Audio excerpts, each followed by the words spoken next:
Welcome to monthly mentoring again. Boy, the time goes quickly, and I'm so grateful because I just love gathering with all of you. I love this chance to get together on Zoom with Bev and Lynette. Let's hear it from my team. And they both look especially lovely tonight.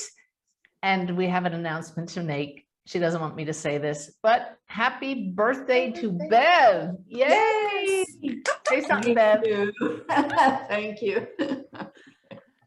I said to her the other day, I said, are you sure you want to give up your birthday evening to do mentoring? And she has been celebrated by her family and friends beforehand. So we get to celebrate with her tonight. We give a second for people to chat. See everybody wishing you happy birthday. Thank you. Yay. So I have a few announcements and then how the evening will go. As always, those of you who are new won't know this, but we always start with sharing some evidence from across the veil from my readings in the past month, some of the magical moments that show we really don't die. We are souls here and now, and that's what makes the connection possible. And it backs up all the teaching that follows the rest of the evening, because much of the teaching comes from my guides. And so you really have to believe that guides are real to take on the teaching. So all of the evidence is just a reason to celebrate, in my mind. Truly some magical things to share with you this evening. So a lot of that evidence, great teaching. And I will stop every so often to do questions and answers. Bev has been collecting questions that some of you might have put in the Q&A box beforehand, and she does go through them and knows which ones have already been answered on the FAQ page on my website. So she won't answer those that come up a lot. So if she doesn't ask your question, it's likely already there at SuzanneGiesemann.com/FAQ. And we have Bev to thank for that beautiful treasury of answers. So just a couple of announcements. Like I said,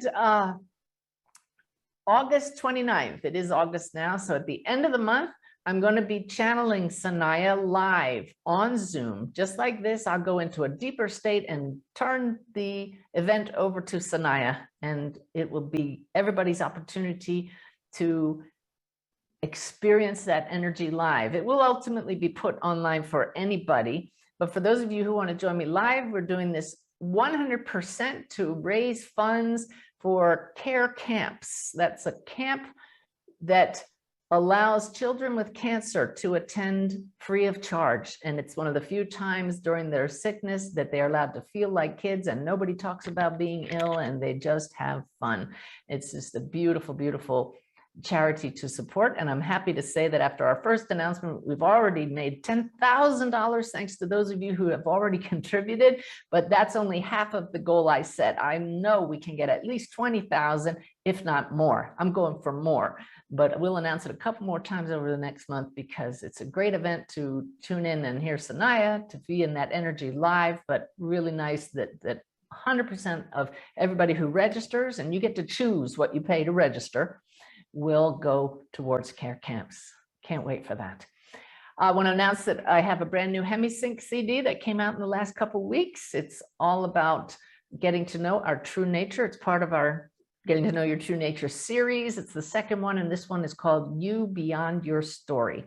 You can learn more about that on my website, and that will take you to the HemiSync page for the special tools for meditating. This script that I was given by Spirit is accompanied by music channeled by wonderful composer Jim Oliver, and the music and the words and the binaural beats put on there by the sound engineers at HemiSync just drop you into a beautiful meditative state and carry the message that we all need to hear, that we really do exist beyond this story of me.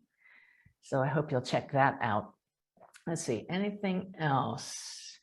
I think that's it for announcements. Oh, I have a Personal Mediumship Plus class coming up in Savannah, Georgia in October. And I think we're just about out of seats for that same class in Pittsburgh. All right, so that's that. Before we jump into the magical moment that happened today, the latest and greatest, let's just do an invocation to all come together as a group. You may not be able to see each other on the screen tonight, but we're going to be talking later about we don't need to see each other to know the connection. And in fact, it's part of our task to trust our non-physical senses more and more. So that's another point. You don't have to be a medium to learn things in these sessions tonight. This is for all of us to step into who we really are as both human and expressions of this unbounded awareness that underlies all that is, that you can call source, you can call joy, you can call the force. It is limitless, and that's your true nature. So let's just all come together. Why don't you close your eyes for a second? Shut out the outer world for just a few moments. Let's take a nice deep breath as we visualize a shaft of white light coming down from the heavens, if you want to visualize it that way, the higher vibrations coming down around you and through you, this light anchoring you into the center of the earth. The life force literally flows through this. You are the vessel for this light right now in this body, but you are also that light. So breathe it in from above and below and exhale nice and slowly. All the challenges of the day, just release them as you exhale and just relax into this moment right here. And then just take another deep breath. And as you do so, bring your awareness to your heart. Turn up your light just by focusing on love and gratitude for following the nudge to be here tonight. And send your light out to everyone else watching at this moment. Even if you're not watching live, you can still share your energy with everyone involved and connected. And we create one great field of kindred spirits who really care about raising our consciousness and changing our world for the better in awareness. May each of us hear exactly what we need tonight. May our hearts be opened. May we receive a healing of some kind, whether physical, emotional, spiritual, mental. May we be uplifted by this experience together. And so it is. Nice. That's a nice tone. So many of you saw the email I sent out about this evening, and the subject line was, "She manifested me." And she is a woman named Rebecca Johns, who I had never met, but I spent the day with today, all day. But that story, I told it in the email already, but I'll tell it again in case some of you had signed up and didn't see the email. Ty and I are in northern Montana. In fact, just before we started, Lynette mentioned that somebody was asking for prayers for their son who lives very near a fire, a forest fire along Flathead Lake. I'm just a stone's throw from Flathead Lake, maybe 2 miles right now, but it's a very large lake and the smoke is all over. Many of you are dealing with that right now, but it's just amazing to be here in that area. But Ty and I went for a hike 2 days ago in a town called Big Fork. It's really cute and I love it, but there's a hike along, oh, it's my birthday. That's when it was, Sunday. My favorite kind of hike is along a river where it's just running over the rocks and you can hear the sound of the rushing water. So it was absolute perfection. I was in my glory walking along, and it was a well-traveled trail, and we encountered quite a few people along the way, not crowded, but more so than in the deep wilderness. And we came to a bench and there was a lovely woman sitting off to the left, and we just nodded and walked on just a little, and she called after us and she said, "Are you Suzanne?" And I had to laugh because, you know, these YouTube videos are getting me out there a little more than I used to be. I was checking out in a store in Bozeman, Montana a couple weeks ago, and a woman went, "I know you." But this woman, "Are you Suzanne?" And I smiled and laughed because it's just beautiful to feel that connection. And I said, "Yes, I am." And she said, "I just manifested you."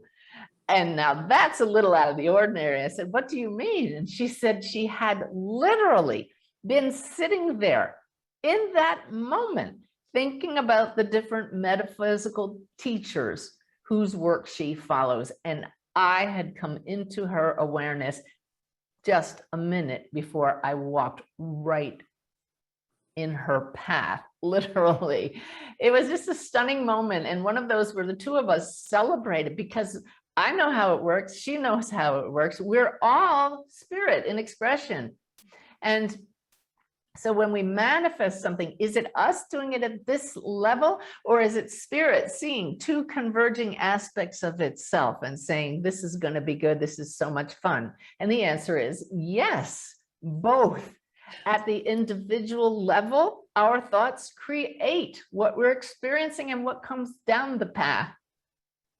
At the bigger picture level, it's just the experience of joy being itself and interacting with itself, source, unbounded awareness. And so we celebrated and took a picture. In fact, I'm going to show you a picture right now. You might have seen it in the email. But you see that, Bev? Yep, yeah. Good. So here I am with Rebecca right there celebrating that moment. And so I asked her, I don't know how she must have given me her email. I can't remember, but I asked her to reach out to me through, I looked her up online, to reach out to me through Bev, and we connected. And I said, how about we get together today, Tuesday, before we leave the area tomorrow? And she was free, and I knew it would be a magical day because she's into the same things that we are metaphysically, but I did not expect another huge God wink that happened. So let me just come out of share for just a second here. So those of you who read the Daily Way messages know that I sit daily, first thing in the morning, and connect with spirit. And this morning had an amazing birthday present of a connection of knowing we are this awareness expressing itself. Looking through these eyes is source, and just knowing that all the teaching is just so true, and that we are here to integrate that awareness into our lives here so that we bring more love into this world. We shine our light more brightly. I got all this teaching, and then here came the Daily Way message, and I typed it. And as I heard it, I thought, oh, completely new analogy for us this morning, because it was all about crawling. Some of you may have read it, but how we begin this life crawling on our hands and knees, and then we get tired of scraping our knees, and we as children notice other people walking on 2 feet, and we follow that. And it was an analogy about how we grow and how we stretch. Never before used by spirit in the Daily Way messages, in over 4,000 of them. So I went online. I'm going to bring up a picture here. Go back here, and now give it a second. And I posted the message from Sanaya, and I looked through a bunch of copyright-free photos to find just the right one. I used the search term crawling.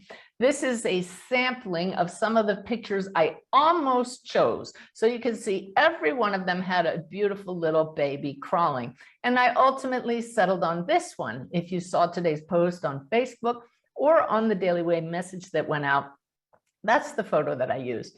So I had arranged to meet Rebecca, who manifested our meeting on the trail, this morning. And we arranged to meet at a nearby hotel just to make it easy to find each other. And when she stepped out of the hotel to the front, she said, I'm just going to go get my car. And she set down a notebook that she'd been carrying with her. And I looked down at it and had one of these moments where you can just once again feel joy celebrating through us, through the connections, because this is the cover. I took a photo of it, of the notebook she was carrying with her. This is a photo of her grandson crawling through a little tunnel. So how's that for a God wink? You think that Sanaya, or spirit, it's one and the same, of course, didn't know that she was going to carry that notebook today, and that I would see it and just celebrate. You know, these messages don't come from our individual minds. Truly, friends, there is only one mind. We are all connected through the web. The web is us. And so when you can connect the dots like that, the strands, the validations come left and right, but you have to be open for them. I just love when Sanaya shows these messages truly come from a place where we know who's going to see them that day. So cool. So what does that mean for all of you? Of course, trust the insights that you receive when you ask for guidance. Any of us can receive these kind of messages daily, and look for the synchronicities, celebrate them when they happen, know that they happen because we are all connected. So how about evidence from the readings? Just a few stories here. I tuned in a reading for a woman. I didn't know who she had across the veil. I got pulled over here in my system. As many of you know, we can create systems to identify the relationship. Over here would be a brother or sister or cousins, nieces, nephews, aunts, and uncles. It can be just about a whole group of people over here, but this felt like a brother. I described how he passed, around what age he passed, and what he was like. She said, oh, it's not my brother, it's my cousin, but he was like a brother to me. And I said, well, he's saying you're from a really big family, like 11 kids. Who has 11 siblings? And she said, I am the baby of 11 kids. And it was just so beautiful. We already have that validation that this is him, but details like that, that kind of specificity is lovely. And the whole reason we get this evidence, of course, to show the continuity of consciousness, but also to back up then any messages that we can't validate, like him saying, it's wonderful here and I'm just fine. Don't worry about me. So then I get pulled over here and I sense her mom across the veil, and mom was across the veil. And mom says, yep, she's my baby, 11 kids. Now I already know that. So it could be, I'm just making it up, right? The skeptic's mind might go there, but then mom says, yep, 6 girls and 5 boys. And the daughter goes, yep, 6 girls and 5 boys. Wow. That's when you know, this is coming from the spirit, just beautiful. And then I said, well, your mom's saying that she thought all of you were equal, no favorites. And the daughter said, yeah, but of course we all thought we were her favorites, right? Right. Then mom showed me an image. I share this with you now to appreciate this is not pulling data out of the air. Notice how clever and creative those in spirit are. This mom showed me an image that went back in my memory. Well, I don't know how many of you know which birthday of mine it was, but it went back at least 55 years to my front porch in my house, where this milkman used to come and put the milk in a little silver box on the porch. That was where it went. How many of you remember that? Okay, I've described that. Your mom is showing me this, and this kind of milk is so fresh you could scrape the cream off the top. She started laughing and she said, oh my God, it's a family joke. In fact, I just told it recently, and she said, my mom used to say, I was the milkman's baby. So to know that mom was listening as she retold that joke, to know that mom still appreciates that joke and brings it up as an image through the medium's mind, using an image that I would recognize. Mom would not share that image with a medium who's 30 years old because she wouldn't have a memory of that. This is how spirit works with us, using what we know. It has to go through the filters of our minds. So I hope you can celebrate that this is real, that they are clever, and it was just a beautiful moment for the daughter to know that mom is really here. And her message was, thank you so much for your support at the end of my life and taking care of me to the end of my life. That's a message, but it's actually quite evidential, isn't it? Because in fact, the daughter had been there for mom. Beautiful. So here's another reason I emphasize the evidence, because not everybody just accepts that there's a spirit world. I know I didn't when we went looking for my stepdaughter in spirit after she passed. I needed that evidence, and I know a lot of people do. I received an email from a woman in the UK who's given me permission to share this. She says that her husband passed nearly 8 years ago, and she has tried to connect with him. She's been to several mediums, but she said, you know, they didn't tell me anything that I didn't know. And they told me how much he loves me. But anybody who knew us knew how much he loved me. He was my soulmate. Now, I know from experience that not every partnership is a soulmate type relationship, and not everybody had that kind of a relationship. But in this case, even though it was accurate for that woman, you could tell she wasn't satisfied with only getting messages. We must honor the spirits by giving their messages, but let's honor the whole situation, everybody involved, by getting evidence. So she said that a friend told her about an evidence-based medium in England, and she went to visit her, and she said, Suzanne, the evidence changed everything. I walked in the door, and the medium, who didn't know anything about her, said, oh, I'm so glad you're here, because your husband's been standing here in a sailor's captain's hat and a great big beard waiting for you. And it went on and on. Well, her husband was a merchant marine captain. She sent me a photo of him with that great big beard. And the moment I saw that photo in her email as an attachment, ooh, I got all lightheaded, and I was so excited, because that lightheaded, take my breath away feeling is how I know he's here now with me. Now understand, when we get to spirit, we are everywhere. We are always here. There is only here in awareness. But whether we activate the connection with others through consciousness is up to the spirit and up to the person receiving it, whether they're aware of it. So in this case, clearly the woman's husband knew I'd be reading that email and activated the connection with my heart to the point where I was able to notice him here. And I said, well, nice to meet you. What do you have to say to your wife? And he knew I needed evidence, and right away showed me that she had a heart-shaped stone that related to him, that she fingered a very special necklace related to him. He showed me his sense of humor that was very dry, very witty, and a few other things. He also showed me coughing, but it wasn't a chest cough. It was something scratchy right here. And it was so much fun to reply to her email. I'm happy you had that experience with that medium. Well, guess what? Here's your husband again. And just sent her the evidence that popped up just like that. And she wrote back and validated all of it. He actually had a tracheotomy at the end, and that would have accounted for that scratchiness. She described the necklace, the heart-shaped stone, and his dry sense of humor. So how beautiful. The lesson for all of us is, again, there's only here. Your loved ones are always connected to you, always with that connection that has entangled you and created one field eternally. And to get your awareness, they just light up that connection. You may want to notice what it feels like if you're practicing mediumship when someone drops in. I ask the spirits to turn it up, that feeling. And now sometimes they literally take my breath away, and it's uncomfortable, but it gets my attention and I love it. And the moment I acknowledge, oh, there's somebody here, then the discomfort goes away. All righty. So let's see.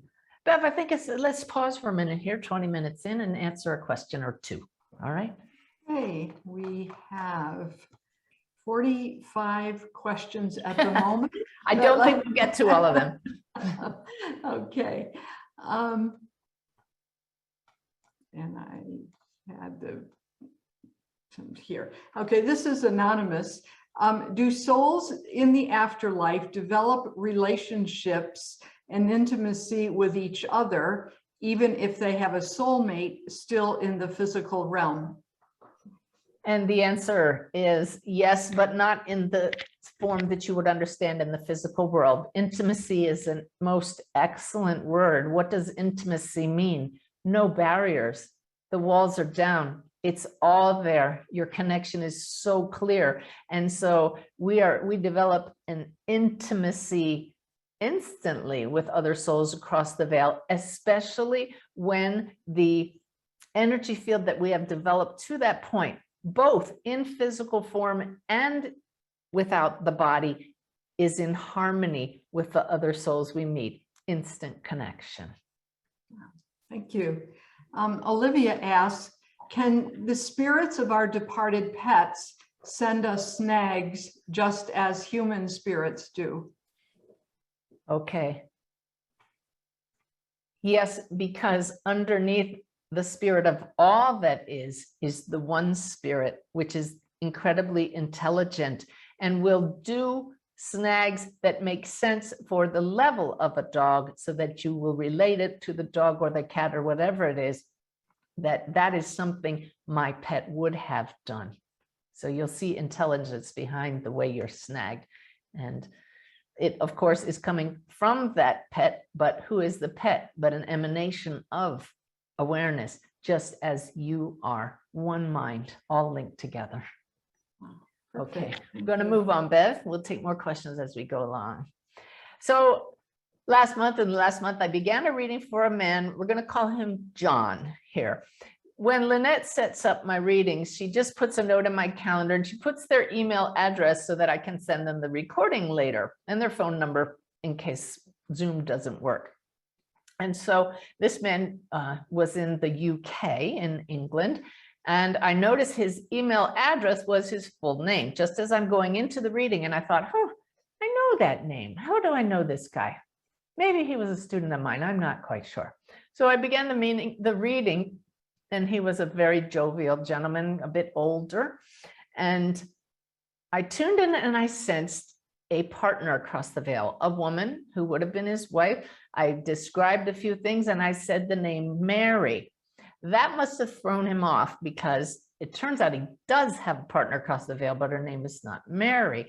And this was a prime mistake that I try to get my clients not to make, but because he heard that name and it wasn't her name, he dismissed that it could be her.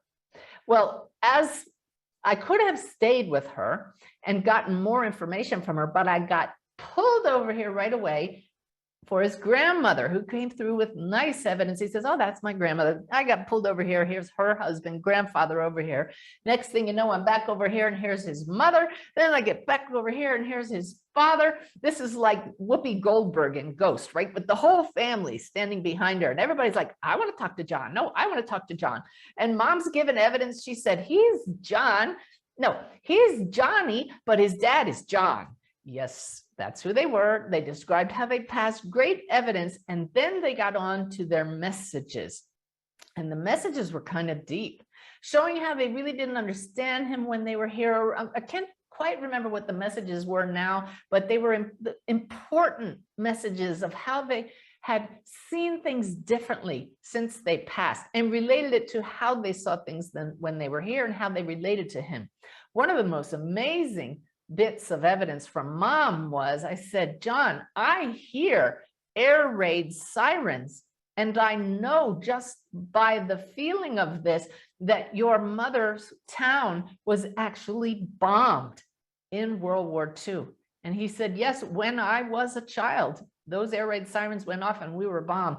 That was, to me, ooh, I got goosebumps. That was a wow. That's what I call a gold nugget. And so neither one of us had any doubt in our minds that that was mom. And then dad showed me a gold medallion and a star hanging from a ribbon. And he said, oh, that's my dad's war medals. And it's a beautiful, beautiful validation there. And all of a sudden, as he's talking, for no reason consciously, but because I was shown it by his parents, I suddenly knew who he was.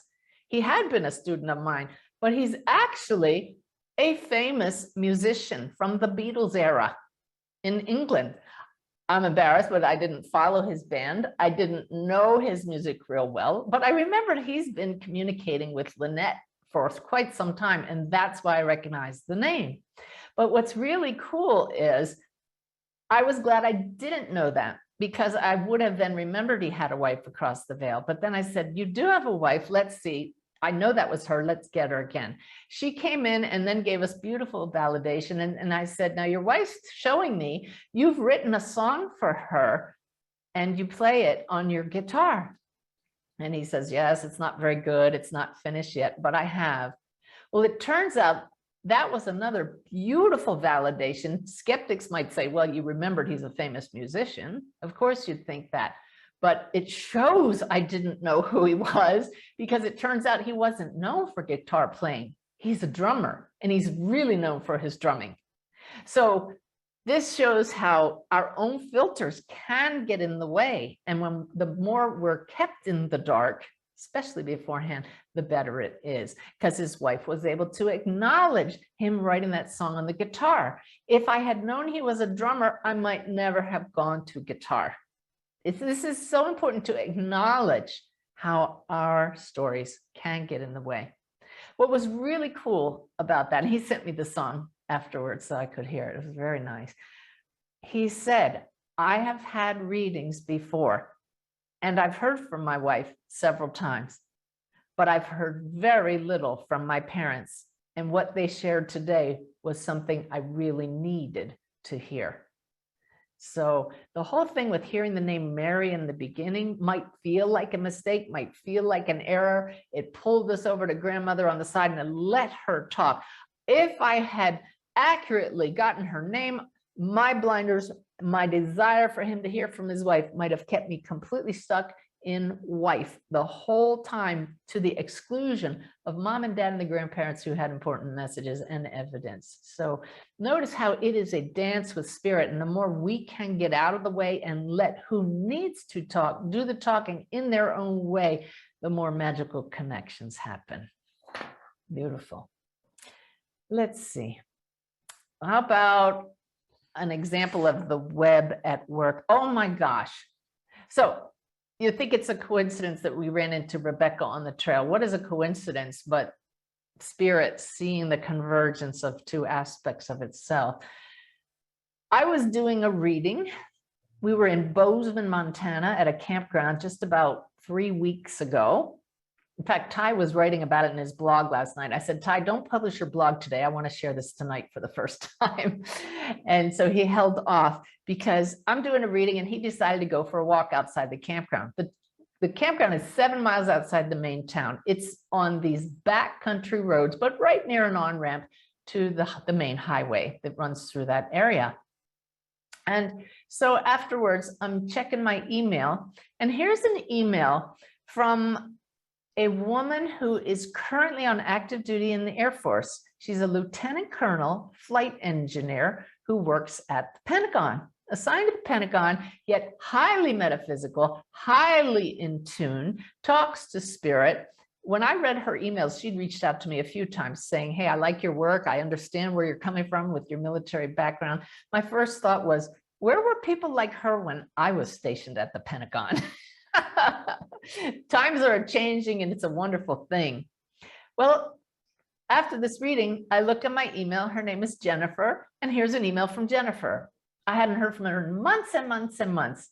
And she says to me, was your husband walking near the highway in Bozeman, Montana this morning? I swear I saw him, but I didn't turn back to look. And I'm thinking, are you kidding me?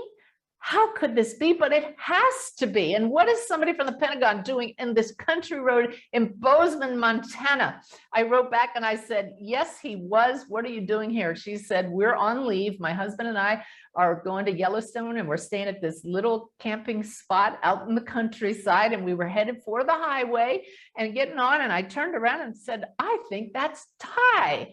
I recognize him from all of Suzanne's work. I about fell off my chair. And I said, we have to get together. Come on over to our campground tonight when you finish going to Yellowstone. And they did. They didn't come over till 9:30 at night, got to meet her and her husband. And here's the thing, guys. She said when they were packing their bags in Washington, D.C., heading for Yellowstone and Montana and Wyoming, you know what? I think I'm going to run into Suzanne Giesemann on this trip. Now, what kind of a statement is that to make? I feel like where's Waldo sometimes, you know, we're all over the map. How can anybody find us? You know, follow me once in a while on my radio show, I say where we are.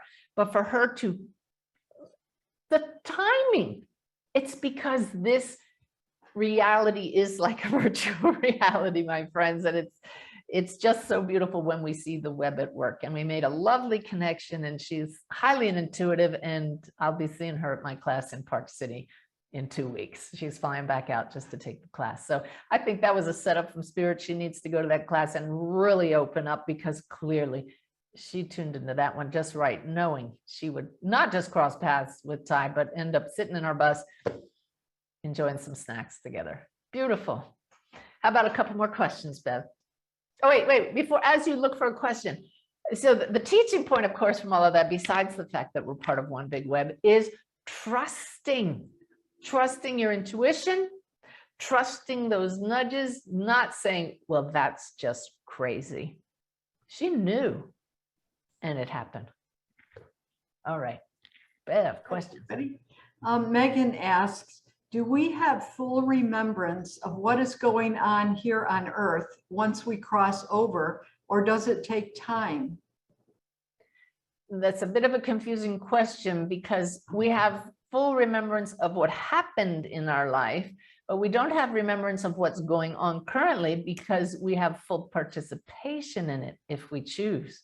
It's not a memory. We're actually aware and here with our loved ones if we choose to shift our attention to the life we left, because we didn't leave it.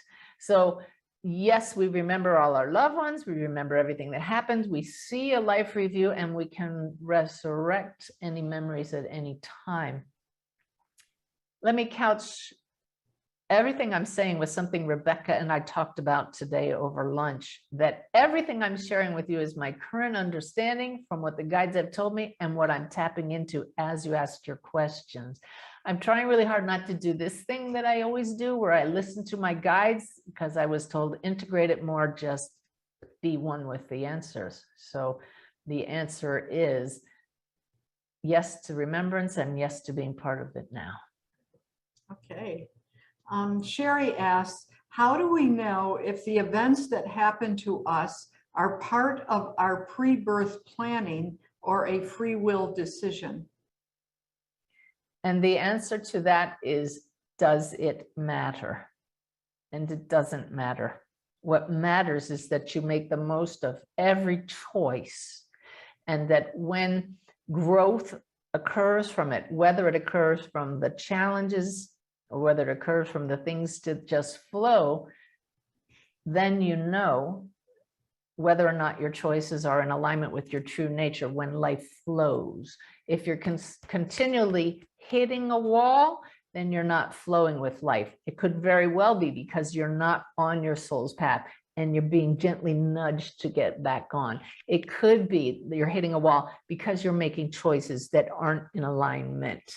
To stop and say, is this my soul's path or my choice, is to ignore the fact that every decision that comes from the heart and that is in alignment with love, kindness, compassion, all of the soul's natural attributes, is one that will propel you forward.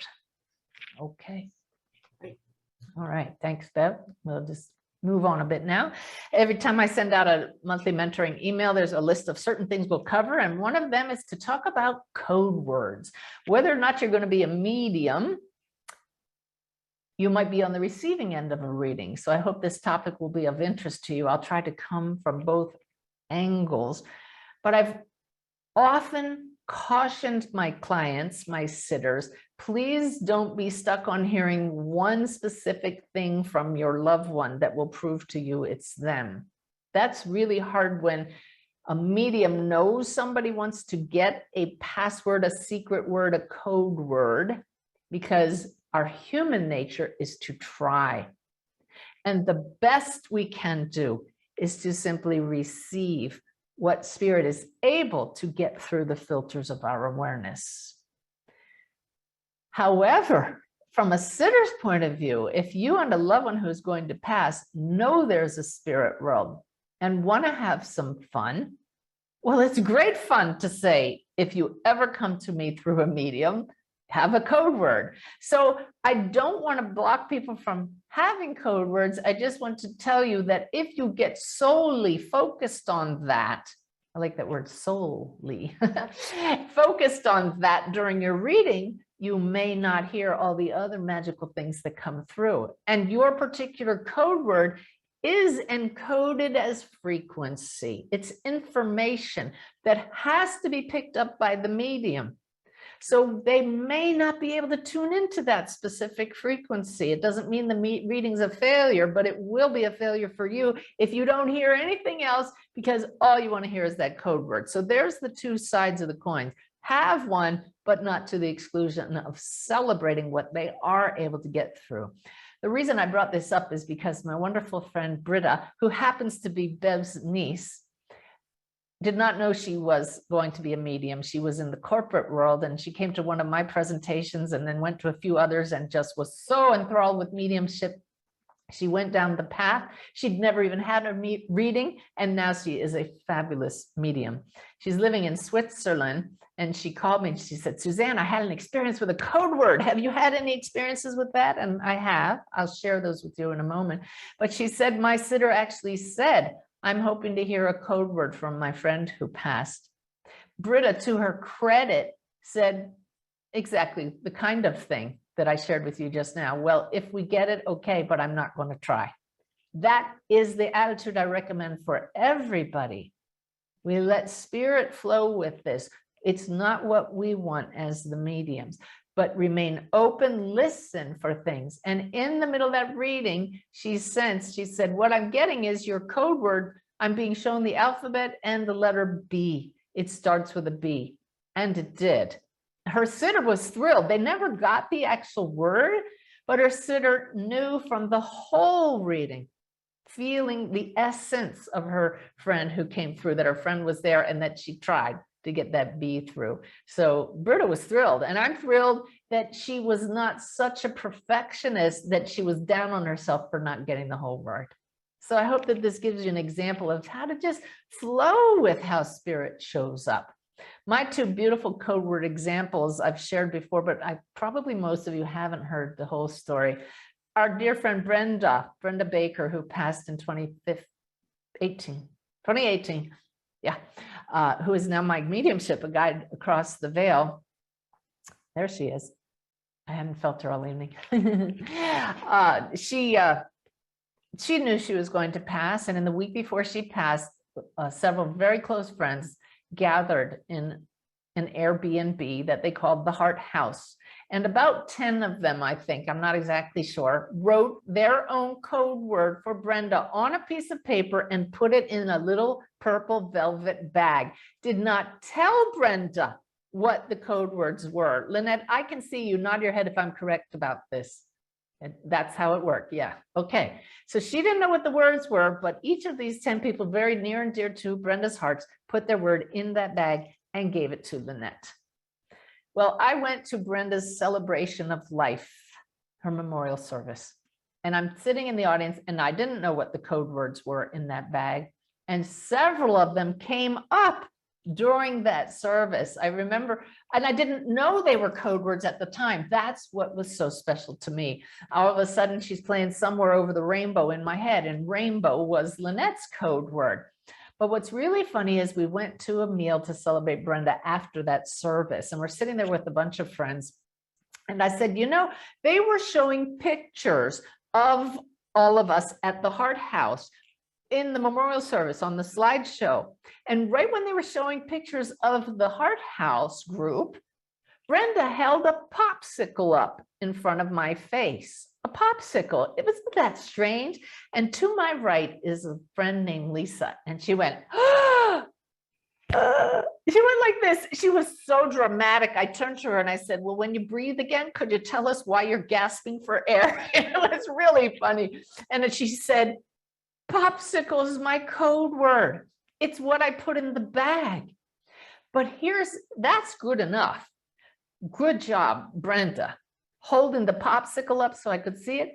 But here's the thing, the timing of me seeing that popsicle. Remember, I happened to make a note. She held it up when showing the pictures of the group at the Heart House. Lisa was late to Brenda's memorial service. She got lost.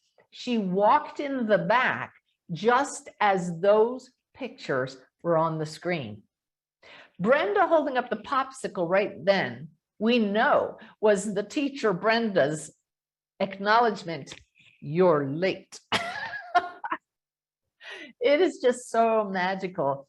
My other code word story was, I was sitting in a beauty salon and the woman was working on me, and I tuned into her father, a drop-in. It wasn't the first time this happened when this particular esthetician was working on me.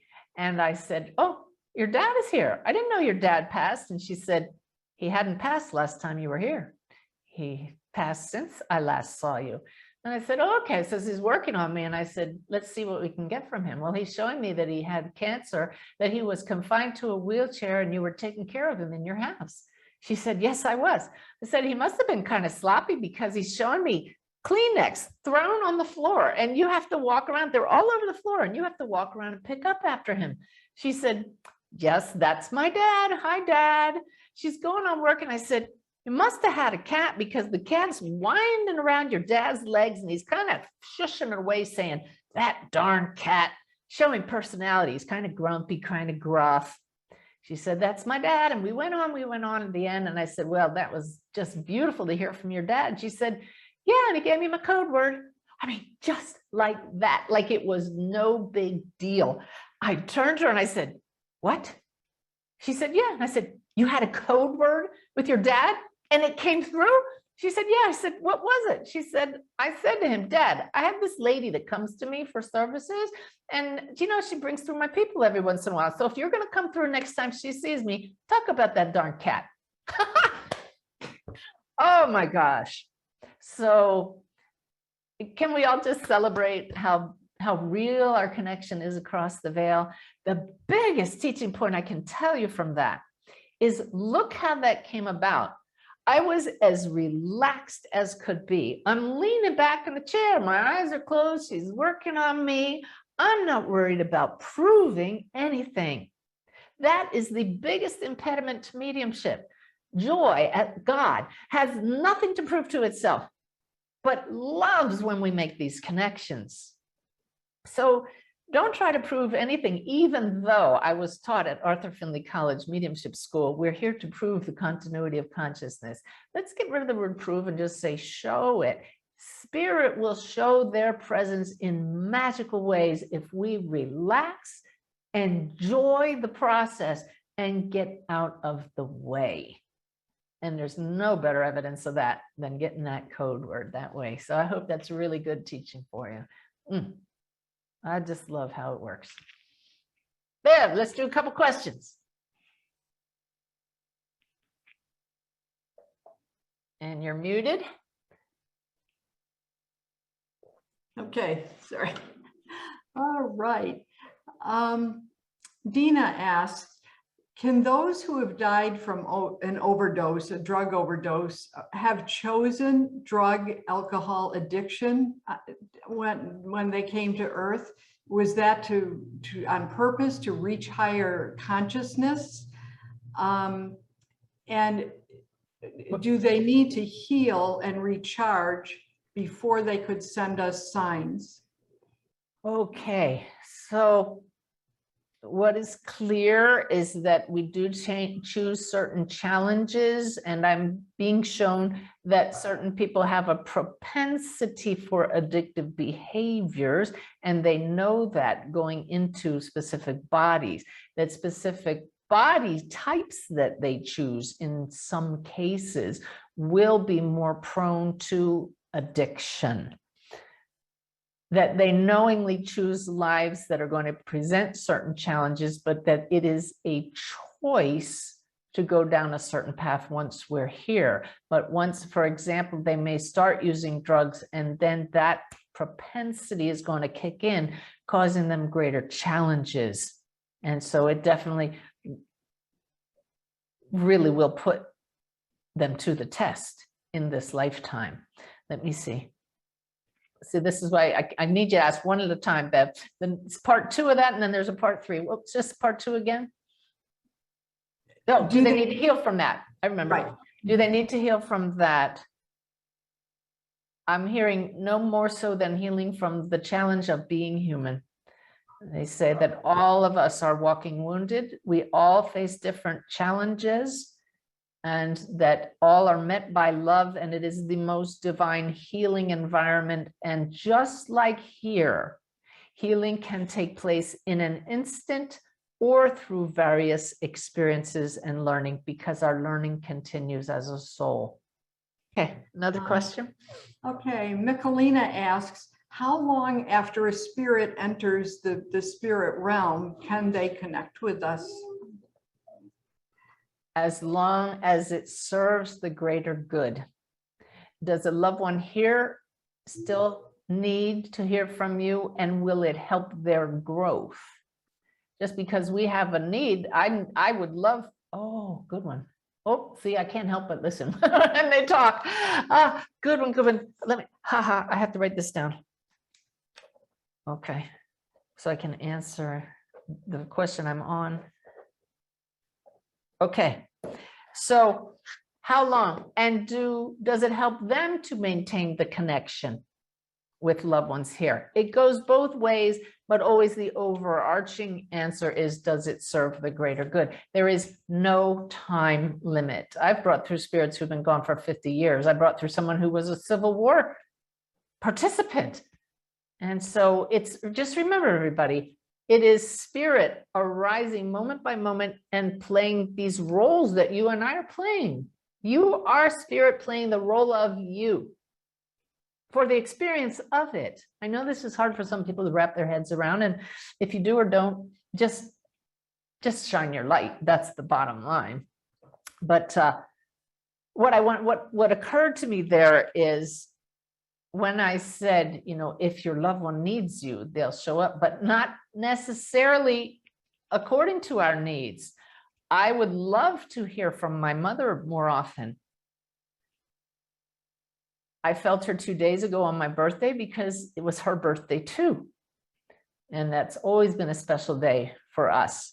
But even though I'm a medium, I'm so grateful for my connection across the veil. I have not heard from my mother nearly as much as I wanted to. And what happened last week was something happened with Ty and me. We're sharing a very small space. And I got a little upset, and I went into the bedroom and I thought, I need my mom.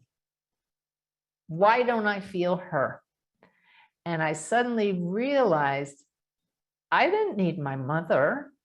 I needed to nurture myself. I needed nurturing, was what I needed. If my mom had just shown up from spirit in that moment, I would not have learned the lesson that we can love ourselves.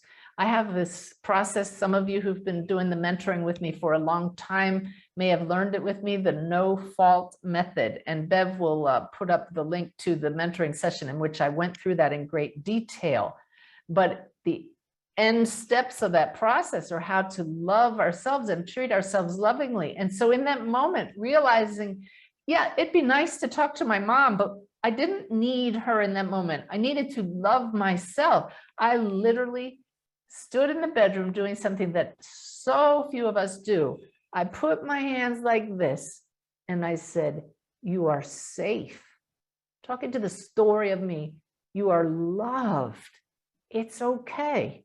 It's all okay. And I have to tell you, all that discord disappeared. The human side just needed a reminder. And I hope that you will try that for yourself. It's not that we don't love hearing from our loved ones, but there's always a component of need within us at a human side when we're aching for someone. You're never alone. And I know that spirit, as my mother, both and, you're both a human and spirit, is holding back so that I can learn to parent myself and grow and not be dependent. So she shows up on my birthday, not because I needed her, but because it's such a special day for us. Wow. That was unplanned, but I hope it was helpful to you. All righty. How about another question, Beth? Okay. Ron, his father is in hospice and is suffering from dementia. Says, if spending time with him now, does that make it easier to communicate him when he crosses over? If in spending the time with your father now, you are connecting at the heart, then you're practicing how you connect with your dad once he passes. It's the same thing. When you sit with someone you love and there's no need to even speak because you just feel that heart connection, that's how we speak in the spirit world, through that heart connection and from here to the spirit world. So yes, of course it helps, but it's not necessary. Just know that you can connect at any time with loved ones, no matter what the condition of their brain is as well. All right. So let's move on now. I said we would talk this evening a little bit about skepticism and how it might affect a reading. This was quite the learning experience for me. I share it with all of you again. I know this will be valuable for those of you who are working as mediums or practicing to be mediums, but it will also be very valuable if you're ever on the receiving end of a reading with a medium. I'm going to look at my notes because I don't want to miss any of this part here. So Irene from Helping Parents Heal, my friend and neighbor Irene, had recommended someone for my radio show. The woman is a shining light mom. That means she has a child across the veil. And I said, I reached out to this woman. I said, I'd like to have you on my radio show if you'd like to come on. And I would like to offer you a reading as a gift. And we'll see if we can connect with your son. I knew a little bit about her, but not so much that it might get in the way of the reading. And her reply, I'm going to read it to you. I am such a non-believer that my first reaction was to say no. I am extremely, I love this, Googleable, she wrote. In other words, if you go Google her, you'd find all kinds of information about her and her child. And I am always certain that someone can find whatever they might need to read me. Ooh, does anybody feel that warning sign going up, red flags flying around, right? Why? Because energy is so important in a reading, and we need harmony, resonance, coherence from everybody in the field, not just those in spirit and the medium. Just imagine if you're sitting, you're playing in an orchestra, you're in tune, the person in the spirit world playing an instrument is in tune, and your sitter is flat or sharp.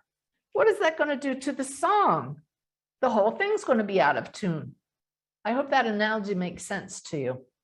So first of all, I said, probably not the best person to bring on the radio show either if she's a total non-believer. But meanwhile, how are we going to handle this reading? I said, I need to think about this. And let me see what I wrote here. Oh, she said to me, I need to think about it too. She wrote back the next day and said, you know, out of the blue, somebody came up to me and said, you know, there's this medium you should talk to. She's someone that I would trust with my life. And of course, she said, you've probably figured out it's you. So, okay, she begged me to at least consider it. I promised I would. And I've decided if the offer still stands, I'd be willing to go forward with it. Well, that was really funny because I had just decided not to do it. And she wrote, this is the part that then just cemented it. I expect to not get anything from it, as I literally don't believe that our loved ones can send messages after they die, but I would love to be wrong. Can you see the push-pull here? She wants to be right, but she is convinced it's not possible. I'm so glad that Spirit just gave me that analogy of the instrument that's out of tune, because it's just the most perfect way to understand the dynamics when you have three players in this ensemble that makes up a reading. Okay, so I said to her, now we face a very interesting situation. And I said, I've come to learn that readings go the way they're supposed to go for the spiritual growth of the individual. We create with our thoughts. If she is setting herself up to have failure, guess what she's going to experience? But what if the lesson, you can just see where we could go on and on with this. Well, I decided at the time, I'm just not going to go there. We'll let it sit. And I said to her, let's give this maybe 6 months and revisit it. So I worried the whole time. I didn't worry, but I thought, what if this is a test of me to do the reading anyway? and not be attached to the outcome. So there's so many ways. What do you do in a situation like this? Trust spirit. I went into the silence and I asked, and it was very clear. Set it to the side for now. So about a month ago, a woman reached out to me. She said, Suzanne, I believe you've heard of so-and-so, this woman. I believe her son has a message for her and you're the one to give it. And she proceeded to show me an amazing synchronicity that linked her and the son and that woman and me. I'm not going to go into this. But I said, well, that's quite the God wink. Let me reach out to her and see how she's doing these days. So as I'm typing the email to the woman to see if she wanted to do a reading, I laughed because on the radio came the song, Heaven Holds a Sense of Wonder. I thought, okay, we're going to give this a try. So I reached out to her and her reply was, here it is, I think I would very much like that. I may not be very open to the idea, but I'm willing to try it with an open heart. So that was a little softer than the first time. And the open heart is everything. So based on the nudges from spirit, the synchronicity, her open heart, and reminding myself, why do we do this work? It's not about proving anything. It's about serving spirit. And I truly felt her son was trying to reach her, and there would be a lesson in it, possibly for all of us. So I sat to do the reading. Right beforehand, something unusual happened. I was nudged to pull a tarot card for me. So I shuffled the deck, felt into which one to pull, and I pulled it up, and it was the 9 of Swords. It's a card that's come up before, and it's all about awakening from a nightmare and feeling fear hang over your head. Perfect analogy of spirits trying to say to me, just set any fear and doubt aside. Remember why we do this work. I thought it was a beautiful reminder to shift, to step into the power that is source, that flows through us, that makes this connection possible, and just set any fears about failure aside, because that has no place in a reading. So we had a little bit of a discussion when she came on Zoom. That was as much for my human side as for her human side. And I acknowledged that, you know, this is a little bit of a challenge because I am both human and spirit. It's the spirit side of us that does the reading, but my human side has to remember, I can't prove anything to you, I said to her. I said, I'm here to deliver your son's messages if he shows up. And just then I got a huge nudge from my guides. Don't allow any feedback from her, not even a yes or a no. I thought, wow, brilliant, because then nobody could say she was feeding me anything, and I would have to completely trust spirit. You can see in a previous story I told, remember the one where the milkman showed me the milkman coming to the front porch? I might not have been able to interpret that. It was a beautiful moment when the sitter said, oh yeah, my mom always said I was the milkman's baby. That kind of validation builds the energy, increases the joy, increases the harmony with all of us. We can celebrate that spirit's here. So to gag your sitter is to miss out on some of the joy that can come up. But in this situation with the skeptical client, this was a gift for her, of course, I could see how important this was. And I can't remember, except for working with Dr. Schwartz in readings at the University of Arizona, when I've not had any feedback. And so I just turned to the side so I wouldn't look at her.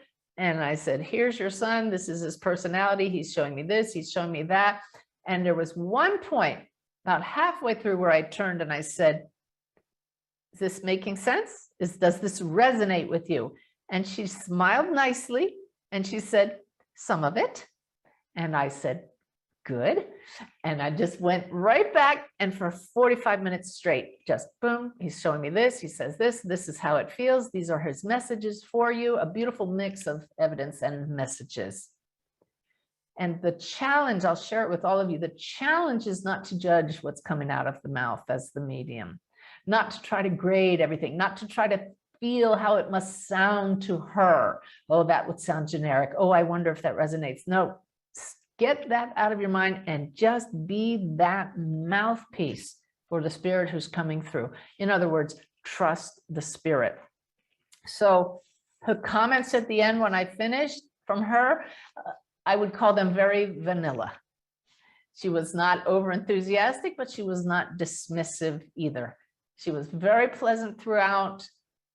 She did feel, to me, content at the end. Yet it was funny because there was no, that was him. There was no definitive answer from him. And I could tell on a personal level how far I've come as a medium over a dozen years, because it didn't matter that I didn't get a huge thumbs up. You just serve spirit and let it go. So the next day, she had the recording of this. She reached out to me in email and said, may I share this? And I said, of course. And this is an important point that I share with my students all the time. I personally feel that a medium should be willing to be recorded. If you're not willing to be recorded, knowing it can be shared, then the confidence is not there. Then you're not trusting spirit. And so if you're going to be recorded, you do so knowing it can be shared, especially in these days. So I said, of course, you have the recording. I sent it to you. It's your recording. Then I found out through a mutual acquaintance, I thought she was going to share it with family members. This one rocked my human side. She transcribed the entire 45-minute session and put it on Facebook. So that's a new twist. And so, guys, everything we do in life is a test, is an opportunity. How are we going to choose to respond? You know how I responded? Isn't that interesting? That's Sanaya's answer, and it is the most helpful answer. And again, it's because I knew that that could be shared. And usually I don't read comments on videos that I put up, on things where you know that people's comments are going to come from the place they are. But I was very curious, and I looked at a few comments, and it was just beautiful because several of them said, okay, my friend, just believe. And how did that feel to you? That kind of comment. There wasn't a single negative comment, which was lovely. I'm hoping that I would not have cared if there were negative comments. I know I wouldn't have cared.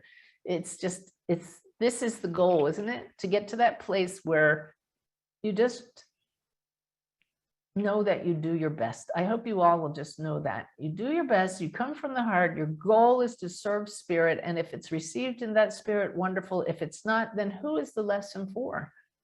The person on the receiving end. So in the past, I would have been all filled with squiggles inside. Oh my God, she put the whole thing online. You know, this time, no real effect, because I knew this whole thing was about her and her son and her connection, and he's trying hard. Everything we do is a learning experience. Everybody's on their own path.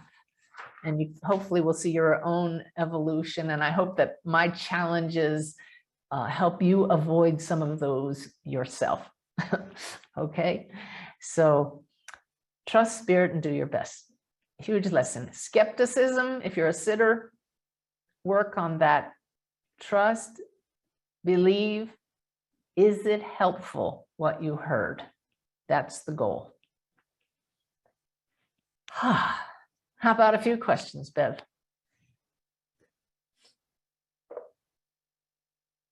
You're muted, my friend. Yeah, I realized that. I'm trying to spare everyone from my antsy dogs here tonight. I don't have the name on this one, sort of anonymous, but I still feel guilty thinking that I could have done more for my mom, who suffered from lung cancer. Do you ever have a soul tell you that they resent the care for someone, or to justify guilt? This is, of course, coming from my personal experience. And I can say from my personal experience, never, never. They get across the veil and have the bigger picture. And our loved ones across the veil can see we all are doing the best we can. We all make choices from where we are in that exact moment, from the situations going on in our lives. And of course, we have regret sometimes looking back, but know that your loved ones see that, know that. And if you can know that here and just say, I did the best I can. Thank you for understanding. Just set that stone aside because it's doing you no good whatsoever. Thank you. Shayna asks, is lucid dreaming another dimension of reality? Yes, it is. Dreaming is, well, let's call it not a dimension so much, but it's pretty much the same thing as a state of awareness. And that's what the spirit world is, a state of awareness, and we call it a dimension.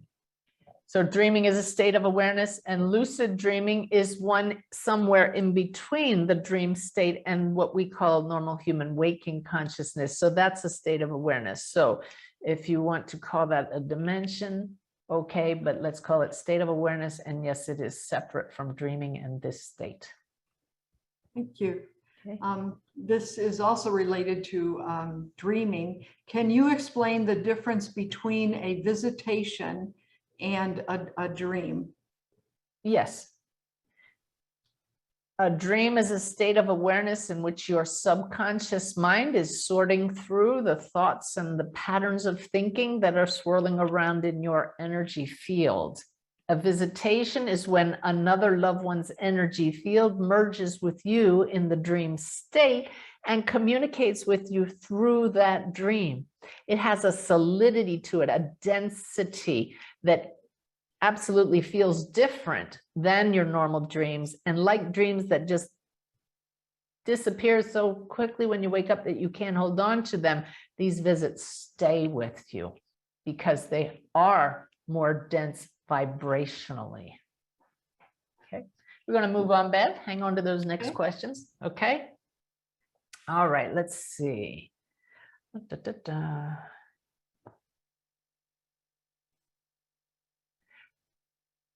The day after doing the reading for the skeptical woman, I tuned in very clearly to a client's grandmother across the veil. This has been happening a lot lately. If the loved one's child across the veil, for some reason, I'm not getting them clearly, another loved one will show me they have a baby. They have a baby across the veil. Now that could be a grown child, a grown adult, or a young baby that was lost. So now once I see that, let's tune in and see who's really here. I tuned in, but I could not sense a child. Now, what was the cause of that? I don't know. I could tell her grandmother was here. So I said, let's see if it was just me. Let's tune in tomorrow, same time. So I met her, felt grandma again, could not feel her child. This is what has taken me years to get used to not feel like a failure, to not be terribly disappointed so that it ruins the rest of my day. It used to be that way. And I know I have a lot of students who feel that way. The beautiful part was after we gave it our go again, that mother, my client, said to me, it's okay. I'm in a really good place. She said, your tools and teaching over the past 3 years since my son passed has helped. I know he's fine, she said. I really don't need to hear from him. I know we'll meet face to face someday. Wow, I heard that and somehow knew this was a spirit thing. And I said to her, if more people had that understanding, I wouldn't need to do readings anymore. Meanwhile, it's just so much fun to do readings and hear from our loved ones. So I'm not saying that we don't need mediums and we don't need to connect ourselves. It's just like a phone call from heaven. But how beautiful that she had that understanding. Okay. Let's see. I talked about Brenda earlier, and it's really wonderful when you can have a guide, if you're doing readings, to check in with beforehand. I think, oh yeah, here it is. So I always play that game. Many of you have heard me say this. We're right before a reading, just to make sure I'm tuned in. I say, Brenda, you here? Okay, show me what Lynette's doing now or has done just recently. We call it the sign game. And Brenda shows me something Lynette's doing. And Lynette, I text her, she validates it, and I know I'm good to go. It's very comforting to get those validations so that if I don't sense a loved one like the sun, I know it's not because I'm not attuned, in general. So I really recommend you find some way of validating that you're good to go, you're fully tuned up when you connect across the veil. But Brenda will then show me a little sign about how the reading is going to go. I find that so interesting. She makes this sign. She was really into basketball, and that means slam dunk. This reading is going to be off the charts. If she holds out an apple, she was a teacher. An apple for the teacher, that means there's going to be a lesson in this reading, Suzanne. And that doesn't necessarily mean the reading is going to be bad, just that there's going to be some learning points. So it was really cool because earlier this month, not only did she show me slam dunk, suddenly she filled my head with an image I hadn't seen in decades, the Harlem Globetrotters. How many of you remember them? So fleeting, but I was like, what are you doing? And then the reading started, and the reading was slam dunk. In fact, it was off the charts. It was fun. And at the end, I said to my sitter, by the way, I feel this sign was for me, but do you have any connection with the Harlem Globetrotters? And he said, no, I don't. And I said, then it was my guide saying, not only is this going to be a great reading, but we're going to have fun, and it's going to be skillful because I'm helping you. And it was just and off the charts, and it was. So ask your guides, no matter if you're doing readings or not, to play with you, to give you fun signs and symbols and interact with you. I hope that I'm showing you through these examples of how clever, creative, and interactive these exchanges can be. Regardless of that, I did go through a little bit of a slump. I had a thing on the email that we would talk about slumps, and I had some lessons that came out of it that I wanted to share with all of you. I just didn't feel the clarity was as good as it could have been. I'm sharing readings with you over the whole month since we last met. And so there was just this little period in there, about a week, when I just thought, I'm off my game here and not quite sure why. What do you do when that happens? Ask your guides, and they will teach you. And the teaching was eye-opening. We can slip back into old patterns and not realize what's happening. And Brenda says, you're connecting beautifully, Suzanne, with your sitter at the heart, and you're sending love to those in spirit, but you're not connecting with them the same way. You're so busy being their mouthpiece, you're really being more like an operator for them instead of really connecting like friends. I thought that's so interesting. So the next reading, I went in, and the second I felt the spirit, instead of going into this mode, well, I sense you have a son across the veil, and your son is here, and he's showing me this, and he's showing me that. I stopped, and I'm doing this to model what I would hope you'd try if you're working as a medium. And I said, well, hello, nice to meet you. Thank you for coming here today. So what do you have to say to your mom? Do you feel the difference? I tried this, that first reading after the lesson from Brenda, and it was a slam dunk. The next reading, I was getting into it. We're halfway into the contact with one spirit, and all of a sudden I went, oh, hang on a second. I said to my sitter, I need to have a conversation with your loved one, because I realized I had slipped back to just reporting the facts, ma'am. and delivering the messages. And so I just paused right there, didn't even say it out loud. It just went, maybe it was a mother, you know, well, hi, Mom. I acknowledge you're really here and I want to just welcome you and thank you for coming. And I felt the biggest heart surge. It almost made me cry in the middle of a reading, and that doesn't happen happily too often because I don't want to lose it in a reading. But the love that I felt coming back when I acknowledged we are still people across the veil. This is a huge message. Of course, I know this from Brenda. I still talk with her as the friend that she is to me now. We need to translate that into talking to anybody across the veil, even the masters. An archangel comes to visit you. Anybody comes to visit you, they'll tell you, don't put us on a pedestal. In spirit, we're all equal. We are all expressions of source. So greet them. Thank you for coming to me today. Thank you for interacting with me. I hope I have something to learn from you. Let's chat. Isn't that a different way of seeing things? I hope you'll try it. I hope you'll feel that heart opening and the burst of love that they send to you in return. Okay. Da, da, da, da. Oh, so once I did ratchet up that connection, that one of those same people that I connected with in spirit just took the knowing to a new level. This sun in spirit laid out 4 roses. I got roses for my birthday from Ty back here. The spirit showed me 4 red roses. I knew there was something significant in the 4, and the last one, as he laid it down, wilted and the petals fell off. What is that? I tuned in and I said to his mom,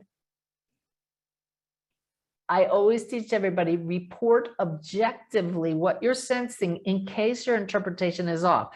I said, Mom, your son showed me 4 red roses. See how I'm reporting exact in case my interpretation is off. And the last one's wilted and the petals fell off. I know what he's showing me. He passed 4 years ago. And she said, that's exactly right. Once again, the cleverness, a whole new way of getting through. Instead of just flashing a number 4 in my mind and knowing that it was how he passed, showing a little bit of creativity from across the veil. Okay, Bev, how about a couple more questions? So much more to go. Oh, I know. Dana asks, can a loved one who passes suddenly become your spirit guide? Or are spirit guides always assigned before we are born? Okay, Brenda says, wasn't exactly sudden, a little bit of ramping up. We have a guide or 2, or maybe more in some cases. I personally have not connected with full lifetime spirit guides for anybody with more than 2, well, maybe 3, but who are assigned to us for life. But certain friends and family members do become our specific issue guides after they pass. And Brenda's a perfect case in point. But as she just said, it wasn't immediate. She took a little break for a while, visited lots of friends, and then got this new assignment that I know she's loving as much as I do. Excellent, thank you. Kevin asks, is a state of awareness the same thing as saying different frequencies? Okay. It is the same in the effect. As you shift your state of awareness, you would see a different vibration in what the brain waves are putting out. The brain is able to receive different frequencies. When you expand your consciousness in meditation, you're able to tune into those at different levels of consciousness, emitting different vibrations. But there are many other uses for a difference in frequency, just like a note played on a piano. One note is a different frequency from another. But as it refers to a state of awareness, a state of consciousness, yes, the different states could be termed a different frequency. Thank you. Okay. This is anonymous. How can you tell, or what signs might you see if you are meant to be a medium? Oh, my friends, the greatest way you can tell is this pulling in the heart that you can't not do it. It's an overriding passion to do this work. You're just all consumed with, I need to learn how to connect. I know this is my calling. Oh my gosh, I may not be doing so well right now, but I'm going to keep with it because this is how I'm meant to serve. Okay, Yep. thank you. I remember when Mavis Patilla, and I was at 2009 at the Arthur Findlay College, she asked that question. How many of you here could not be here? And I actually started crying. I didn't want to be 3,000 miles away from my husband, sleeping in a dorm-like atmosphere with girls half my age and stuck there with no cell phone service at that time, you know, for a week away from home, out of my comfort zone, but I couldn't not be there. Your soul knows, and it gets it through in that way. Beautiful. So let's move on here. I said in the email that went out, we would talk a little bit about the S stage and my Bless Me method of connecting with higher consciousness. Bless Me stands for breathe, lift your vibration, your frequency, expanded state of awareness, expand your energy field, surrender your focus on this human side only, and shift to an expanded state where you're connected with all that is, always are, but shift your awareness to that, merge with another energy field, and experience and engage. We talked about experience and engage last month in the mentoring. And after talking about that, a woman, I believe she's in France, sent an email and said, you know, some people have trouble with that word surrender. It comes with a feeling of defeat, giving up, of weakness. And she speaks French. And she said, I'd like to share what she wrote here. She says, how about a little French lesson, food for thought? Surrender comes from the French reflexive verb se rendre. Although it can mean to give up fighting, as in a battle, which has a negative connotation, it also means to go somewhere, to no longer oppose something. In other words, to be in acceptance. And her favorite, to seek to become, se rendre. She says, I like the image of being open and in acceptance of what is. As they would say in French, se rendre disponible. It means to become available and open, in this case, to receive from the divine. This gets you around having to say, don't resist, which is a negative formulation. Something that she, as a hypnotherapist, can say. The unconscious mind has a hard time when you say, don't resist. That's exactly what you tried to do. I've always seen the surrender stage as I'm simply surrendering my awareness that I'm human. I'm shifting to soul awareness. But if you have a challenge with that word surrender, then that's a cool way of looking at it, to just make yourself available to whatever arises. And I just got word today that Messages of Hope, my book about the spirit world, is coming out in French next month. Thanks to a beautiful woman named Nadine Wooding, who translated that to help her overcome her grief after her son's passing. It helped her pass the time. And we're giving 100% of any profits from that book to cancer research. So I hope it does really fantastic in the French-speaking world. So let's see. I recently moderated a chat, an interview on helping parents heal Zoom nightly meeting with mothers of 3 children who passed together in a plane crash.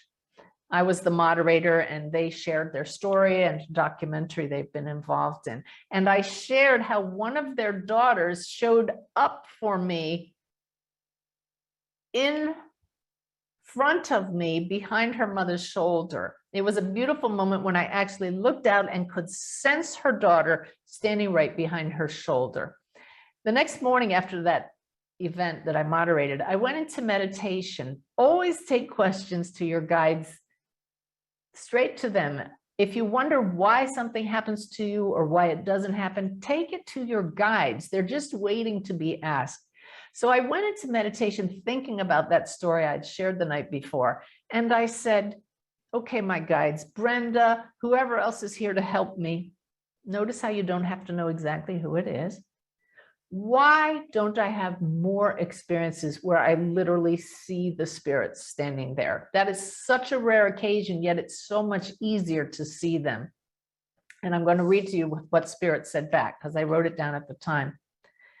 Spirit said, it is much easier for the energy of Source to manifest internally using the same faculties as are used without the body. Get away from the need to use physical faculties. There is no brain in the spirit world. And of course, we know that. We're communicating soul to soul. All of you can do that with your loved ones now. This is not just for mediums. If you think erroneously you have to see them to make it real, you're going to miss the sense of them that may be there. I've had to develop my clairsentience, the feeling, the knowing, claircognizance, clairaudience, and clairvoyance of certain visuals so much more clearly because I don't see them outside of myself. It's actually a gift that I've come to embrace. So it's a disbelief that you have to see them. You could dissect a manifestation. In other words, if a spirit shows up in front of you, Spirit said, and find there nothing at all of substance, of matter. Why does it matter so much to you to see a manifestation and thus solidify something that is not solid? And I said, it would be so much easier. That's why. And Spirit said, we spoke to you yesterday of choice. Make the choice for what you assume is the harder route, not seeing them. Turn towards love, which you have just read is a good definition of Source, and all is easy. So in other words, as we're always teaching, open your heart to increase that connection. Love is a lack of separation. Know that we're all connected as one divine mind and don't need to have your physical faculties involved at all. The ultimate goal is just clear knowing. Have see 4 roses and know it meant that person passed 4 years ago. Or how about not even need the visuals at all someday and just know that person passed 4 years ago. So I got that message in the morning and I was talking to Lynette about an upcoming reading and passed it along to her in a text. And she texted back to me, so is there an inner and an outer? Because she shared with me, she reminded me she had been sitting in a restaurant about 5 years ago and suddenly became aware of this pulsating energy that flows through everything and that we are that energy. And that changed her to know that this energy runs through everything. That's what caused her to say, so is there really an inner and outer? And the answer is, it depends on the point of view we all choose from moment to moment. We can choose to tune into simply this field of flowing energy information. That's the point of view of awareness that we are, unbounded awareness. Or we can choose to see from the limited human view. And yes, from that view, there is an inner and an outer. And you can see why it's so much easier to do readings when you choose the limitless point of view and don't need something to be outer. We humans need it to be outer. So I shared that exchange with Lynette and she texted me back a photo. Let me bring it up for you. We're going to have a couple of photos in a row here. There's Rebecca's grandson crawling. Just give it a second. I'm trying to get this to advance. Oh, there's Lynette. Okay, she texted me this photo. Now, at first it looks like pasta, but I looked at this and suddenly had the greatest aha moment imaginable, because if you look closely in that pasta, what she did was she used an app on her phone to take a photo I had once sent her, this one just recently. And the app turned this photo of me with my dog Nellie into a picture made out of pasta. Can you see that? Bev, do you see it? Yes. Yeah. Yeah. Look, here are Nellie's eyes. Here's her nose and her mouth. Here's my mouth. Looks pretty awful in there. Look like a skeleton. There are my eyes. But I looked at that and I said, this is like life. The pasta is the perfect analogy for the squiggly energy, the lines of energy that connect all that is. And because there is this divine intelligence underlying all of this that creates through intention at any time, all that is can arise out of that energy. To me, this was the most beautiful imagery of how anything can be created out of this. And we had just had a message on Sanaya about how we all are created from one tapestry. We're all the threads. Use whatever analogy you like. Maybe all of that sparkling energy that Lynette saw, and some of you have had these images as well, are like these beads on this slide here. And suddenly they arrange themselves through this underlying intelligence that creates all that is, and they arrange themselves into patterns. We are all ultimately patterns of consciousness, light that forms itself into patterns. I love this picture. We're like pixels on a TV screen that form into things that we say are matter. But look at your hand under a microscope and it's not solid. It can go drill it down into molecules and then into electrons and atoms and go smaller into quarks. And what's below that? Energy and information. Does that make it any less real? Not at all. I just found that pasta analogy fantastic, because what it did for me is it showed me that I, as the story of Suzanne, arise from this bowl of pasta, but so do the spirits I'm tuning into. This was a huge aha for me. We're all the same stuff, no matter what that stuff is. Across the veil, to us, it's all relative, or here in our physical form, we are the same consciousness, noodles arising. So I went into a reading just last week, I believe it was. I'm so grateful this mom has allowed me to share some magical moments with you of how I was able to use the simplest thing, a picture of pasta with me formed out of pasta noodles, to improve the connection in a reading. I went into the reading and said, okay, I know that whoever shows up is going to be real. They are people. I hope I've made that point earlier by connecting with the heart. And they said, thank you for acknowledging we're people, but we're all made of the same stuff. Yogananda, the yogi sage, called it lifetrons, this stuff, lifetrons. I call it joy bits. You know, we're all joy, and bits and bytes of information form this reality. We can interact with creativity and cleverness, but there's ultimately some energy that's making up this information. Our scientists are, you know, they try to put a name to it.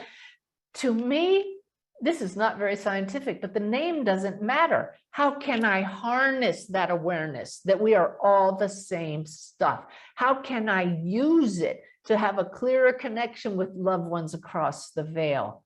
If you're a bowl of pasta and I'm a bowl of pasta, let's just arise together and mix it up in that bowl. So I went into a reading just last week and tuned in and sensed my client's grandmother. And there's grandmother showing me this. And I said, your grandmother says you have a child across the veil. She said, yes. And I said, oh my goodness, I'm not sensing your child. I tuned in. And I said, oh, it's very, very sketchy. It feels masculine to me. And she said, no, it's not. And I share this with you to tell you, I am not the best medium in the world. Okay.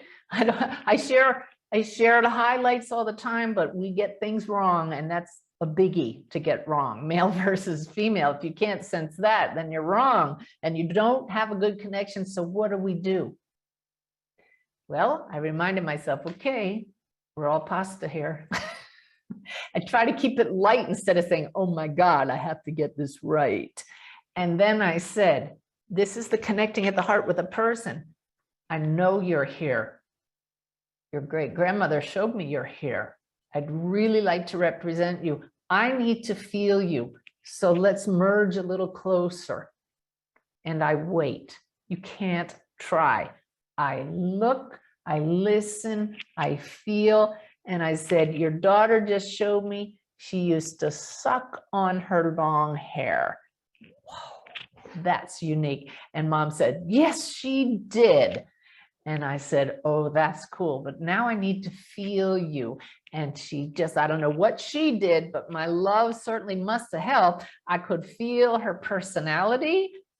Mom said, that is her to a T. And I started bouncing in my chair, couldn't sit still. And let me see, I have some slides here. Yeah, I'll share you the slides as we go along here. I'm bouncing and I said, you know, she just showed me up on a ballet shoe on her toe. She must have done ballet. And I'm thinking, was that one of those generic things? Do all little girls do ballet? I know I didn't. And Mom said, you want to know why you're bouncing? And I said, sure. She said, she was an Irish dancer. Very, very bouncy. And Mom sent me photos afterwards. I hope you'll celebrate with me how Spirit got through so beautifully. Let's go to the next picture. Give me just a sec. Here she is, her beautiful daughter. Look at that foot up on that shoe in her Irish dancing outfit. And now we've got her, okay? It took some fine tuning of the antenna, but we are now connecting person to person. And her daughter then showed me how much she loved animals. She showed me a big dog and showed me passing that dog to Mom. I knew what she meant, but I reported objectively. Your daughter shows me a big dog, she's passing it to you, and I feel she's trying to show me you now have her dog. You still have it. And indeed, Mom does. And here's her daughter with the dog. And what's next? Oh, so we got all kinds of wonderful evidence from her, but every reading, I love when those in spirit show us current events. What kind of things are going on in your family's life now to show them you're still part of the family's life? And I said, your daughter's showing me something about scrubbing. You're scrubbing a wall, you're doing all kinds of cleaning. Mom got excited. I said, this is just in the last day. She goes, yes, yes. Can she show you why? Oh, that's now we got to try, but let's not try too hard. I said, show me why is she cleaning? I said, you're renovating a place. It's some place you're fixing up. Oh, Mom was so excited.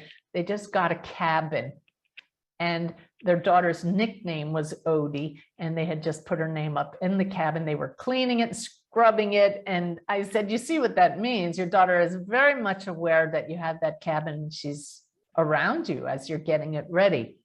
Then I usually am pretty happy with one current event, but then the daughter showed me a light bulb. And I said, why are you showing me that?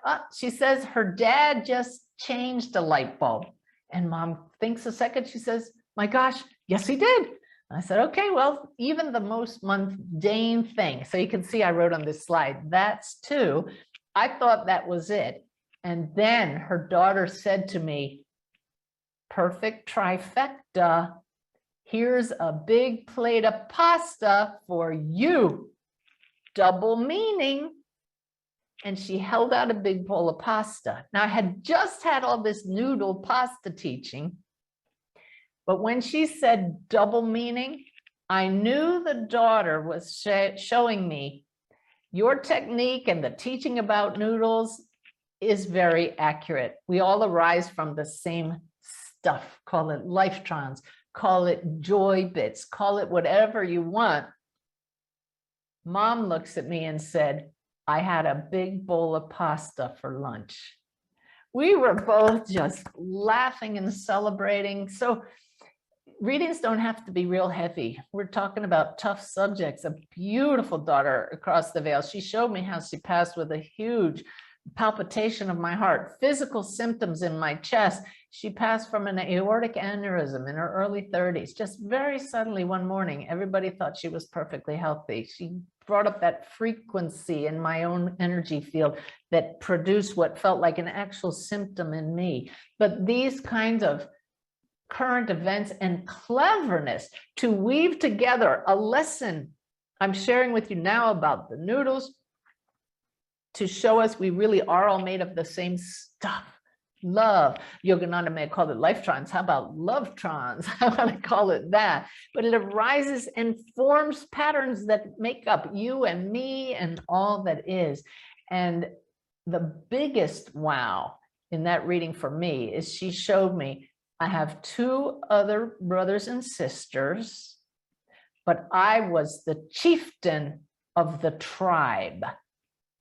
Now, that's a very strange way to put that, isn't it? So imagine how we celebrated when Mom said, yes, she has two others, and she danced in a troupe called the Chieftains. Yay. We're all noodles, everybody. Call it what you want. Call it what you want. It's love that joins us all. And we arise moment by moment, and your loved ones across the veil show up as it serves the greater good, as it serves your needs, and as it serves your soul's growth. The Chieftains. Wow. I love that. Let's see. I want to make sure I discuss. Oh, yeah, I have one other thing that I promised I'd talk about this evening. I definitely want to talk about that. But, oh, two more things. So we'll do a couple questions, then I'll get to those two things, and it'll be just perfect. Okay. Christina asks, can you speak about levitation and learning to make small objects levitate? Some mediums can do this, but what's it all about? Okay, I got to tune in for this answer. When you believe enough, that's the first hurdle. This reality is not as real as we feel it is. It is a virtual reality, but there are certain rules that go with this reality, and we call that science. And some of those rules can be broken when it serves the greater good. They can't be broken at random. We're not all going to go around levitating, or the rules of science won't serve the purpose that they do. Gravity is here for a reason. It's part of the perfection of this shared experience in awareness that we're having. However, with a strong enough belief, and when it will serve the greater good in that moment, perhaps the person that's practicing telekinesis, teleportation, levitation, will have an exponential growth in their awareness of who we are and how reality works. They'll have that experience. So there are multiple factors at play here, but it is possible. It also depends very much on probability. So you can dive into that if you want. If you're called to do it, you'll go in that direction. I hope that's helpful. Thank you. And actually a different Christina asks, my oldest son had two imaginary friends as a young child. Could these have been his spirit guides? Absolutely. I really enjoyed my morning and afternoon spent with Rebecca today. She taught special needs children for 25 years. And we had the greatest discussion this morning of how her younger children, those up until the age of 8, were very clearly seeing across the veil. And many of the children that were put in her classes because they were a little different than others were seeing very clearly across the veil. And then they start to lose it, as we all do when we become more conditioned to our human patterns and ways of thinking and acting. So they're seeing guides, they're seeing angels. You probably saw them too and dismissed it or weren't aware of what it was. in this day, when more of us are becoming more aware that we're part of a greater web, I hope that you'll encourage children and grandchildren to talk about that. She had, Rebecca had students come up to her and say, I knew you in another life, or I remember my past lives. And she would encourage that, and just fascinating information would come from them. Excellent. Thank you. Anonymous, a question about angels. Do we all have a guardian angel? How many angels do we typically have around us? Oh. Some of us need more than others. And many times our main spirit guides are playing double duty as guardian angels. They'll keep you out of trouble if you don't need to learn a certain lesson. Maybe the lesson is to learn to listen when that intuition says, don't go there, stop. And so, yeah, they speak to us through intuition many times. That's just a huge lesson to learn.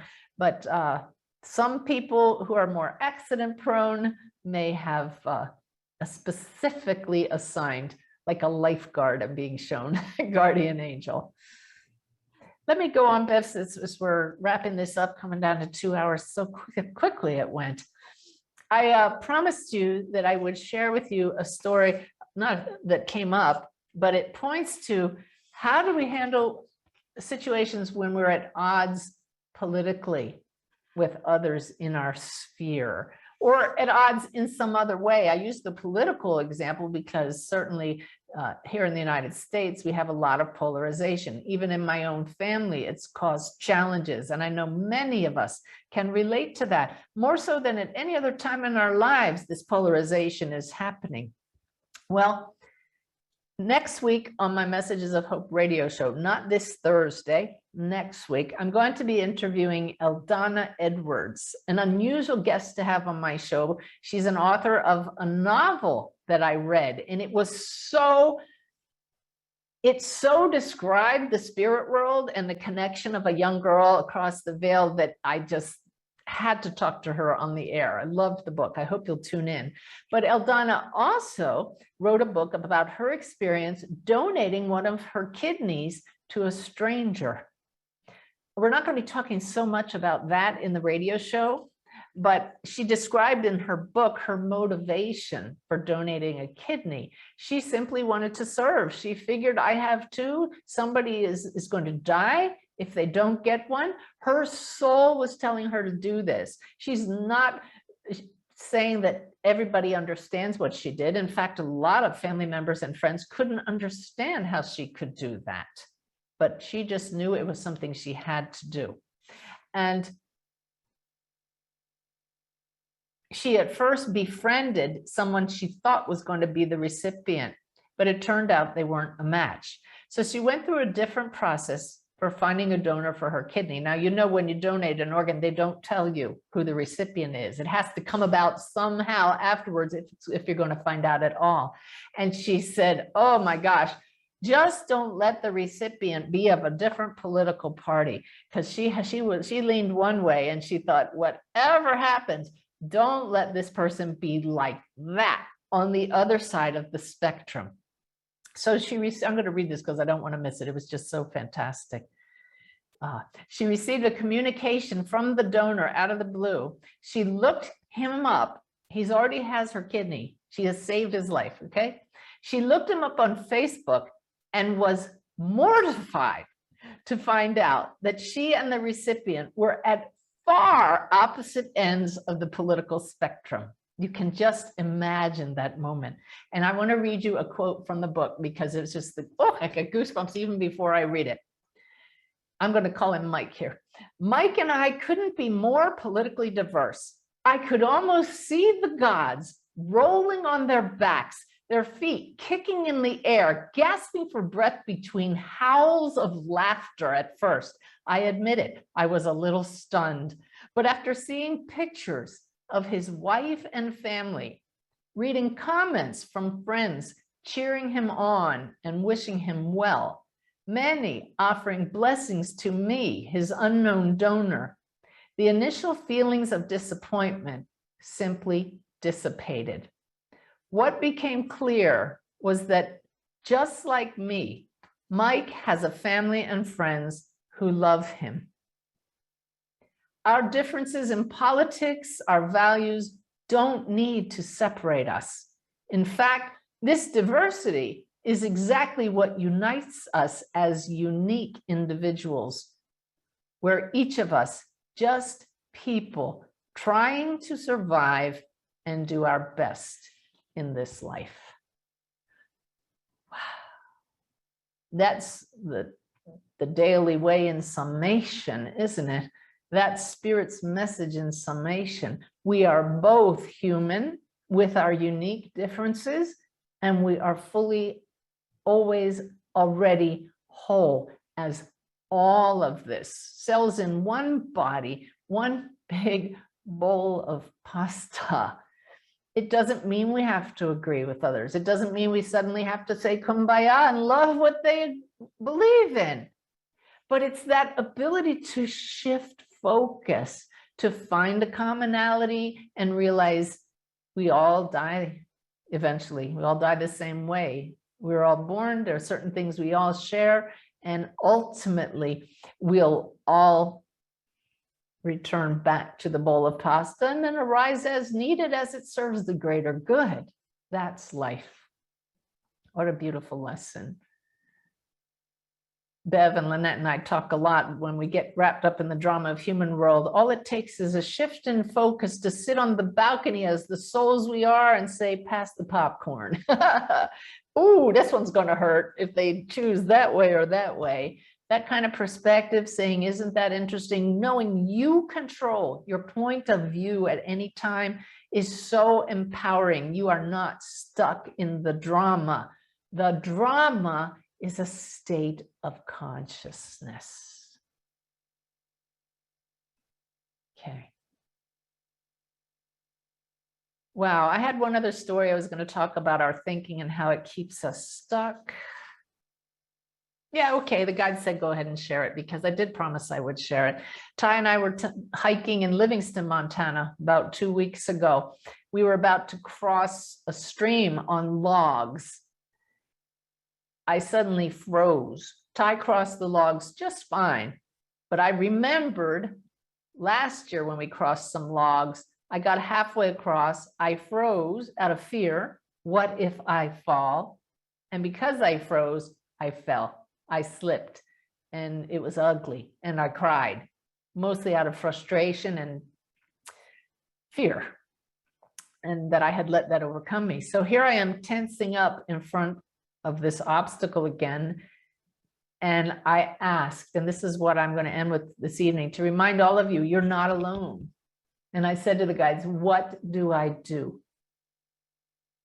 And I became silent and I listened. And they showed me, hold on to your husband. Let him guide you. So I said, Ty, come back here. And he came back. And it wasn't a dangerous one. You could see the bottom. I was just going to get my feet wet. But I knew that this was just a challenge for overcoming fears. And he came back and I just held on to him and very easily crossed. But once I crossed, now the guides are really talking. They said, you're going to have to go back the other way. Do you realize what got in your way? They said, it's stinking thinking.